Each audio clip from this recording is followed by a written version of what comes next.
katiwalaan dito. Tatay ninyo si Lucifer, tinalo ko dito.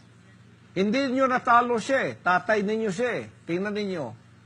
Hawak-hawak niya, mga liig ninyo. Tapos debate-debate.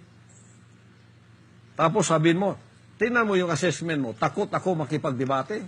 Hindi nga ako natakot kay Lucifer, sa inyo pa. Pero bakit hindi ko kayo didebatihin? Bakit ko kayo didebatihin? Ako na nga yung katotohanan. Ako ang daan at ang Oh my God!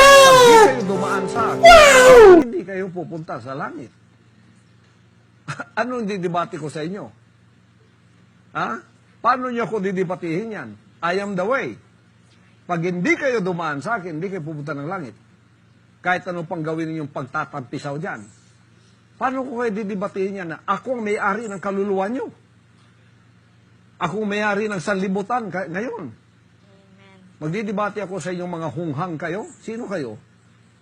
Kayo ang sumuko sa akin sapagkat panalo na ako sa tatay ninyo, si Lucifer. Amen. Na siyang may-ari ng mga kaluluwa ninyo. Kaya, pumunta kayo sa akin, sumuko, sumurrender, at magsisi na kayo at iwan ang serpensid nyo at sundin ninyo ang lahat ng sinasabi ko sa pamamagitan ng mga salita ng aking Ama. Kung hindi,